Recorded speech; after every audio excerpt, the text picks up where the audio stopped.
മാന്യപ്രേക്ഷകർക്ക് നമസ്കാരം. CPM-ന്റെ ജില്ലാ secretary KK Ragesh വ്യക്തമായിട്ട് കേരള ജനതയോട് വിളിച്ചു പറഞ്ഞതാണ് ഇത്തവണത്തെ UDF-ന്റെ വിജയം എന്ന് പറയുന്നത് ന്യൂനപക്ഷ വർഗീയത മുസ്ലിം ലീഗും ജമാഅത്തെ ഇസ്ലാമിയും ആളിപ്പടർത്തിയത് കൊണ്ടാണ് UDF വലിയ വിജയം നേടിയത് എന്ന്.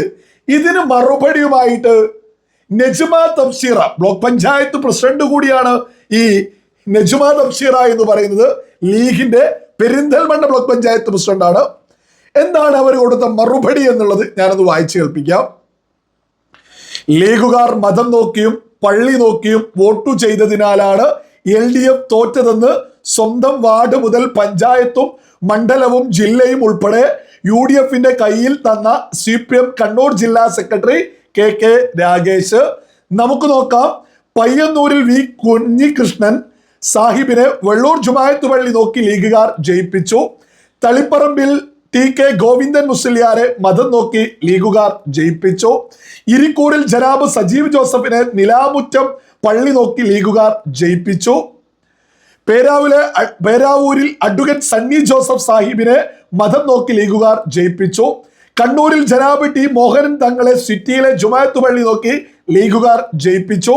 ഇതൊന്നും പോരാഞ്ഞിട്ട് അഴീക്കോട് അഡ്വക്കേറ്റ് അബ്ദുൽ കരീം ചേലേരിയെ ജയിപ്പിക്കാതെ മുസ്ലിമായ KV സുമേഷിനെ മതം നോക്കി വോട്ട് ചെയ്ത് വിജയിപ്പിച്ചു. ഇതൊന്നും പറഞ്ഞിട്ട് മനസ്സിലാവുന്നില്ലെങ്കിൽ തൊട്ടപ്പുറത്ത് തൃക്കരിപ്പൂരിൽ മാപ്പിളയായ സന്ദീപ് വാര്യർ സാഹിബിനെ ലീഗുകാർ മതം നോക്കി വോട്ട് ചെയ്ത് വിജയിപ്പിച്ചു. എതിർ സ്ഥാനാർത്ഥി VPP മുസ്തഫ മുസ്ലിം അല്ലാത്തത് കൊണ്ട് ലീഗുകാർ വോട്ടു ചെയ്തില്ല. വാൽകഷ്ണം ഇത്തവണത്തെ തിരഞ്ഞെടുപ്പ് ഫലം ഇടതുപക്ഷത്തെ ഇരുത്തി ചിന്തിപ്പിക്കുമെന്ന ചെറിയ പ്രതീക്ഷ ഉണ്ടായിരുന്നു. ഇവർ നന്നാവുന്ന ലക്ഷണമൊന്നും കാണുന്നില്ല. നന്നായി. ഇത് നജ്മ തബ്സീറ തന്റെ ഫേസ്ബുക്കിൽ പോസ്റ്റ് ചെയ്തിട്ടുള്ളതാണ്.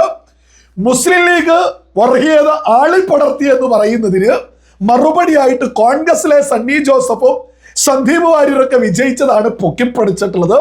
അതിനും നമുക്ക് ചുട്ട മറുപടി കൊടുക്കാം. അതിനു മുമ്പ് മുസ്ലിം ലീഗിൽ ഇത്തവണ എത്ര MLA-മാരാണ് ഉള്ളത്? 22 പേര്. ആ 22 പേരുടെയും പേര് ഞാനൊന്ന് വായിച്ചു കേൾപ്പിക്കാം. 1 AKM Ashraf, 2 CK Kasim, Fathima Thahliya, Faisal Babu, Kallatra Mahir, KM Shaji, Kurukkoli Moideen, Manjalamkuzhi Ali, MA Razak master, M Rahmathulla, Najeeb Kanthapuram, N Shamsudheen, Parakkal Abdulla, PK Basheer, PK Firos, PK Kunhalikutty, PK Navas, PMA Sameer, professor Abid Hussain Thangal, TP Ashraf Ali, TV Ibrahim, VE Abdul Gafoor. 22 MLA-മാരുടെ പേരാണ് ഞാൻ വായിച്ചു കേൾപ്പിച്ചിട്ടുള്ളത്. മുസ്ലിം അല്ലാത്ത മറ്റൊരാളെയും മുസ്ലിം ലീഗ് ഇത്തവണത്തെ ഒരു സ്ഥലത്ത് നിന്നും വിജയിപ്പിച്ചിട്ടില്ല എന്നുള്ളതാണ് മറ്റൊരു യാഥാർത്ഥ്യം. ഇത് നമ്മൾ പറയുമ്പോൾ നമ്മളെന്തോ വർഗീയത പറയുന്നു എന്നൊന്നും പറഞ്ഞിട്ട് കാര്യമില്ല. നമുക്കിപ്പോ ഈ 22 പേരുടെയും പേര് വായിച്ചിട്ട് അതിൽ മറ്റൊരാളുണ്ട് എന്ന് പറയുന്നതല്ലേ പച്ചക്കള്ളം. മുസ്ലിം ലീഗ് എന്ന് നമ്മുടെ കേരളത്തിലെ പാർട്ടി 22 പേരെയും ആ മതം ഏതു മതത്തിന്റെ പേരാണോ ഇട്ടത് ആ മതത്തിന്റെ ലിസ്റ്റിലുള്ള ആ മതത്തിൽപ്പെട്ട ആളുകളെ മാത്രമേ മുസ്ലിം ലീഗ് വിജയിപ്പിച്ചിട്ടുള്ളൂ. ഇനി മറ്റൊന്ന്, ഈ പറയുന്ന നജ്മ തബ്സീറ പറയുന്നുണ്ടല്ലോ സണ്ണി ജോസഫിനെ, അങ്ങനെ അവിടെയും ഇവിടെയും ഒക്കെ തന്നെ മറ്റു മതത്തിലുള്ള ആളുകള് ജയിച്ചു, അതാണ് ഞങ്ങള് ഉയർത്തിപ്പിടിക്കുന്നത് എന്നൊക്കെ KK രാഗേഷിന് കൊടുത്ത മറുപടിയാ. KK രാഗേഷ് എന്താ പറഞ്ഞത്? CPM-ന്റെ ജില്ലാ സെക്രട്ടറി കൃത്യമായിട്ട് പറഞ്ഞു, മുസ്ലിം ലീഗും ജമാഅത്തെ ഇസ്ലാമിയും പച്ചവർഗീയത ആളിപ്പടർത്തേ, ന്യൂനപക്ഷ വർഗീയത തിമർത്താടേ. അതിലെന്താ തെറ്റുള്ളത്? അതിലിപ്പോ ഈ പറയുന്ന മുസ്ലിം ലീഗ് ഭാഗമായിട്ടുള്ള കോൺഗ്രസിലെ സ്ഥാനാർത്ഥികളെ ജയിപ്പിച്ചതിൽ കോൺഗ്രസിന്റെ ഭാഗമല്ലേ ഈ പറയുന്ന ജമാഅത്തെ ഇസ്ലാമി? കോൺഗ്രസിന്റെ ഭാഗമല്ലേ ഈ പറയുന്ന മുസ്ലിം ലീഗ്? ഈ മുസ്ലിം ലീഗ് ഉണ്ടെങ്കിലേ സമുദായത്തിന് നേട്ടമുണ്ടാവൂ എന്ന് പറയുമ്പോ മുസ്ലിം ലീഗിന്റെ സ്ഥാനാർത്ഥി മത്സരിക്കാത്തിടത്ത് മുസ്ലിം ലീഗ് ആർക്കൊപ്പം നിൽക്കുന്നോ ആ പാർട്ടിയുടെ സ്ഥാനാർത്ഥിയല്ലേ ഈ മുസ്ലിം ലീഗിന്റെ ആഹ്വാന പ്രകാരം ഇത്തരം ആളുകൾ വോട്ട് ചെയ്യുക. ജമാഅത്തെ ഇസ്ലാമി സ്ഥാനാർത്ഥിയെ നിർത്തിയിട്ടില്ലെങ്കിലും കോൺഗ്രസിന്റെ ഒപ്പമായതുകൊണ്ട് കോൺഗ്രസ് സ്ഥാനാർത്ഥിയെ ആര് നിർത്തിയാലോ ജമാഅത്തെ ഇസ്ലാമി പറയുന്നത് പോലെ കേൾക്കുമെന്ന് ആരാണ് വോട്ട് ചെയ്യാൻ ജമാഅത്തെ ഇസ്ലാമിക്ക് തീരുമാനിച്ചത്? അവർ ചെയ്യില്ല. ജമാഅത്തെ ഇസ്ലാമി പറയുന്ന ആൾക്കല്ലേ വോട്ട് ചെയ്യാ? മുസ്ലിം ലീഗ് സ്ഥാനാർത്ഥിയെ നിർത്താത്ത സ്ഥലത്ത് കോൺഗ്രസ് സ്ഥാനാർത്ഥിയെ നിർത്തും. സ്വാഭാവികമായിട്ടും കെ എം ഷാജിയൊക്കെ നിരന്തരം പറഞ്ഞത് സമുദായത്തിന് നഷ്ടപ്പെട്ട 9.5 വർഷം വീണ്ടെടുക്കാൻ ഞങ്ങൾ ഇതിനു വേണ്ടിയാണ് പോരാടുന്നത്. അല്ലെങ്കിൽ ലീഗ് ഉണ്ടോ എന്ന് ചോദിച്ച ആ പാർട്ടിയുടെ ആളുകൾ ആഹ്വാനം ചെയ്യുമ്പോ തങ്ങൾ സ്ഥാനാർത്ഥിയെ നിർത്താത്തിടത്ത് കോൺഗ്രസിന്റെ സ്ഥാനാർത്ഥിക്ക് വോട്ട് ചെയ്യുന്നതിൽ എന്ത് മതേതരത്വം? ലീഗാർക്കൊപ്പമുണ്ടോ അവർക്ക് വോട്ട് ചെയ്യാൻ ആഹ്വാനം ചെയ്തതിൽ എന്ത് ഇതെന്താ? ഈ മുസ്ലിം ലീഗ് എന്ന് പേരിട്ട് കൊണ്ട് ഞങ്ങൾ മതേതരത്വമാണ് എന്നൊന്നും പറയാൻ ഇത്തരം ആളുകൾക്കൊന്നും ഒരു ഉളുപ്പില്ലേ?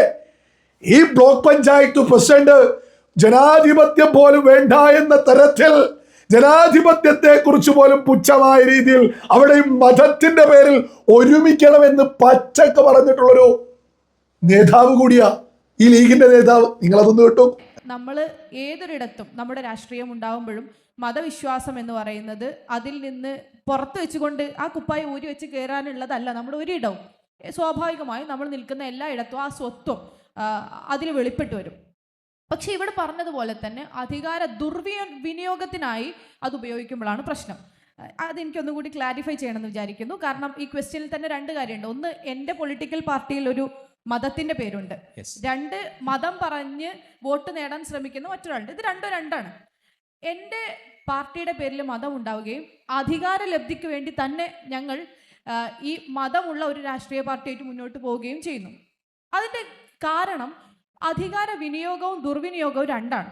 ഒരു മെജോറിറ്റേറിയൻ പൊളിറ്റിക്സ് ഉള്ള ഒരു രാഷ്ട്രത്ത് അല്ലെങ്കിൽ നാട്ടിൽ നമുക്ക് ന്യൂനപക്ഷങ്ങൾക്ക് അധികാരം വേണമെങ്കിൽ അവർ അവരുടെ സ്വത്വത്തിൻ്റെ പേരിൽ സംഘടിക്കുക തന്നെ വേണം എന്നുള്ളതാണ് ചരിത്രം തന്നിട്ടുള്ള പാഠം. അങ്ങനെ അല്ലാതെ അതിഭീകരമായൊരു ജനാധിപത്യ ബോധം കൊണ്ട് ഇന്നേ വരെ അത് സാധ്യമായിട്ടില്ല. സാധ്യമാവുന്ന ഒരു കാലത്തേക്ക് നമുക്ക് ഈ കോൺസെപ്റ്റ് ഇല്ലാതാവുന്നതിനെ കുറിച്ച് ആലോചിക്കാം. നിങ്ങൾ കേട്ടില്ലേ? മതത്തിന്റെ പേരിൽ ഒരുമിക്കണം, അവിടെ ജനാധിപത്യ ബോധമൊന്നും ഉണ്ടായിട്ട് കാര്യമില്ല എന്ന് നിരന്തരം കഴിഞ്ഞ തിരഞ്ഞെടുപ്പിന് മുമ്പേ വേദികളിലൂടെ പ്രസംഗിച്ച് സംസാരിച്ച് നടന്നിട്ടുള്ള ഇത്തരം ആളുകൾ ഇപ്പൊ ജയിച്ച സമയത്ത് ഞങ്ങൾ മതേതരത്വത്തിലെ അപ്പുറത്ത് സന്ദീപിനെ ഇപ്പുറത്ത് അവരെ ജയിപ്പിച്ചില്ലേ എന്നൊക്കെ പറയാൻ ഇവരെന്താ കരുതി? ഇവര് മാത്രമാണ് വലിയ ബുദ്ധിയുള്ള ആളുകളെന്നോ? കേരളത്തിൽ വിവേകമുള്ള ഒരു പുതുതലമുറ ഉൾപ്പെടെ വളർന്നു വരുന്നുണ്ട്. ഒരു മതത്തിന്റെ പേര് കേട്ട് ആ മതത്തിന്റെ പേരിൽ ഒരു പാർട്ടി രൂപീകരിച്ച് ആ മതത്തിന്റെ പേരിൽ ഇന്ന മതത്തിൽ നിന്ന് തന്നെ ജനപ്രതിനിധികളെ ജയിപ്പിക്കുന്ന ഒരു പാർട്ടി വർഗീയ പാർട്ടിയാണ് എന്ന് പറയാൻ പുതുതലമുറ ഇവിടെ പ്രാപ്തമായിക്കൊണ്ടിരിക്കുക. മതത്തിന്റെ പേരിൽ തന്നെ ഐക്യം വേണമെന്ന് ആഹ്വാനം ചെയ്ത ഇവരൊക്കെ എന്ത് മതേതരത്വമാണ് ഉയർത്തിപ്പിടിക്കുന്നത്? നമ്മുടെ നാടിന്റെ ഏറ്റവും വലിയൊരു വിഷയം എന്ന് പറയുന്നത് ഈ ഒരു മതപാർട്ടി തന്നെയാണ്. ഒരു ഇന്ത്യൻ മുസൽമാൻ എന്ന നിലക്ക് തന്നെ കൃത്യമായിട്ട് എടുത്തു പറയുന്നു, ഈ മതപാർട്ടി നമ്മുടെ നാടിന് അപകടം തന്നെയാ. ഇവർ വർഗീയത ആളിക്കത്തിച്ചുകൊണ്ട് തന്നെയാ കെ രാഗേഷ് പറഞ്ഞതിൽ ഒരു തെറ്റുള്ള CPM ജില്ലാ സെക്രട്ടറി എടുത്തു പറഞ്ഞ വിഷയം 1000 തവണ ശരിയാ.